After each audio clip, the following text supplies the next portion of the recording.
অনেকদিন ধরেই চলচ্চিত্রে অনুপস্থিত এক সময়ের জনপ্রিয় অভিনেতা মনোয়ার হোসেন ডিপজল। চাচ্চু, কোটি টাকার কাবিনের মতো সুপারহিট ছবির এই অভিনেতাকে সর্বশেষ দেখা গিয়েছিল এবছরে মুক্তি পাওয়া অনেক দামে কেনা ছবিতে। তবে এবার পাকাপাকি ভাবেই চলচ্চিত্রে ফিরে আসছেন তিনি। আগামী বছর একসঙ্গে দুই ছবিতে অভিনয় করবেন এই অভিনেতা। ছবি দুটির নাম ১ কোটি টাকা ও বেগলা। ৩১শে ডিসেম্বর ছবি দুটির মহরত অনুষ্ঠিত হবে। ছবি দুটি পরিচালনা করবেন যথাক্রমে ছটকু আহমেদ ও ডিপজল কন্যা অলিজা মনোয়ার।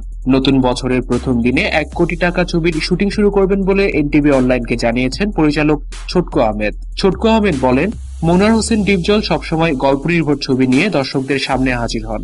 আমি মনে করি ওনার মতো শিল্পীরা চলচ্চিত্র থেকে সরে যাওয়ার কারণে দর্শক আগের মতো সিনেমা হলে আসছে না।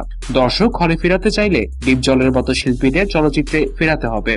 ছবির গল্প প্রসঙ্গে ছটকু আহমেদ বলেন, একটি ছোট মেয়ে লটারিতে ১ কোটি টাকা পায়। সমাজের মানুষ টাকার লোভে পড়ে মেয়েটির জীবন অতিষ্ঠ করে তোলে। একসময় ডিপজলের সহযোগিতায় মেয়েটি সুন্দর জীবনযাপন শুরু করে। আমাদের সমাজে এ ধরনের অনেক ঘটনা ঘটছে। এই চলচ্চিত্রের মাধ্যমে আমরা সমাজকে সুন্দর একটি বার্তা দিতে চাই। ছবিটির মূল চরিত্রে ডিপজল অভিনয় করবেন। শিশু শিল্পী কে অভিনয় করবেন এটা এখনো আমরা চূড়ান্ত করিনি। এলটিভির সাথে থাকার জন্য সবাইকে ধন্যবাদ। বিনোদন জগতের সর্বশেষ সব খবরের আপডেট পেতে আমাদের সাবস্ক্রাইব করতে ভুলবেন না।